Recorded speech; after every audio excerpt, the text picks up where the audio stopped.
Ежегодно тысячи мотолюбителей испытывают сомнения, когда на улице появляется первый снег. Их тревожат вопросы, которые кажутся очевидными, но это не совсем так. Кого-то пугает отметка в минус 30, кто-то боится угодить в ловушку, которую им приготовила зимняя дорога, а кто-то только-только задумывается о том, чтобы начать для себя первый мотосезон и откладывают покупку байка. Сегодня мы рассмотрим, что происходит с мотоциклами в зимнее время года. Поехали!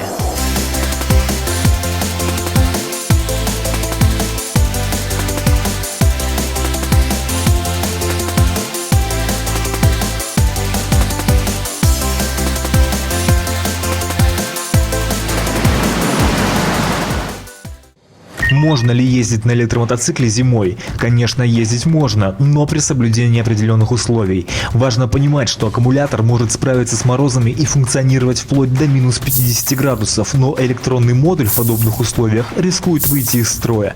В зимнее время года желательно ездить как можно медленнее, это гораздо безопаснее для водителя и более целесообразно с точки зрения запаса энергии. Второе. Фрикционное торможение способствует потере заряда, поэтому зимой правильно использовать условное торможение, когда транспорт самостоятельно замедляет движение без привлечения тормозов. Такая езда позволяет повышать заряд батареи и увеличить запас хода на 15-20%. И третье. В холодное время года транспорт не только теряет запас хода, но и заряжается намного дольше. Поэтому при любой возможности необходимо подзаряжать аккумулятор в перерывах между поездками. Даже если индикаторы показывают полный заряд, не стоит отключать АГБ от питания.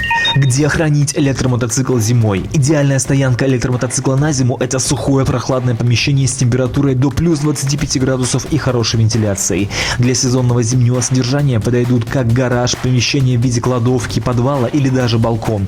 Безопасно хранить аккумулятор при температуре от минус 40 до плюс 40 градусов. Даже не в самом теплом гараже температура воздуха гораздо выше, чем на улице, что бережет запас энергии в аккумуляторе и повышает скорость зарядки. В каждом снижении температуры окружающей среды ниже 5 градусов аккумулятор теряет 1% емкости, поэтому при резкой смене места хранения, например, из теплой квартиры в холодный гараж, можно потерять до 50% емкости. Из-за этого уже летом запас хода может снизиться в 2 раза. И еще, если у вас нет гаража или подземной парковки, а хранить мотик зимой все-таки где-то вам нужно, то привозите его к Stackbike. Stackbike расположен в Москве рядом со станцией метро Дмитровская, всего в 5 минутах ходьбы. В Stackbike можно оставить как обычный мотик, так и электромотик. Цена символичная: 2000 за мотоцикл с ДВС и 2500 за электробайк в месяц. Цена на электробайк чуть выше, потому что каждый месяц сотрудники делают массаж аккумулятора и подзаряжают его, чтобы летом вас не ждали сюрпризы.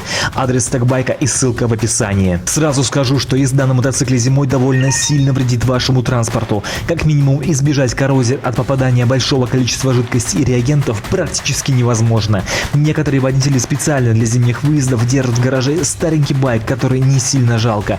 Кроме того, стоит задуматься о смене покрышек. Рынок предлагает любителям зимней езды на мотоцикле специальную резину, но это касается скорее более современных моделей. В любом случае, при большом желании всегда можно зашиповать резину самостоятельно. Также стоит задуматься об установке ветрозащиты. Скорость и открытый воздух заставят вас слезть с любимого транспорта уже через 10 минут езды. Обычно хозяева мотоциклов в этом случае прибегают к использованию специальных защитных стекол и щитков. Кроме того, надевайте все, что плотно прилегает к телу и не пропускает пронизывающие порывы ветра под одежду. Подбирая экипировку, убедитесь, что обзор остается максимально широким. Визор обычного шлема моментально запотеет, как только вы выкатитесь на дорогу. Для зимних покатушек лучше выбирать один из 3 вариантов. Использовать шлемы с двойными стеклами визоров. Между внешней и внутренней поверхностью визора имеется герметичная воздушная полость. Это своеобразный стеклопакет не дает запотевать визору изнутри за счет разделения между собой внутренней и наружной температур. Использовать визор с подогревом. Выбор обширный. Обратите внимание на шлемы для снегоходчиков.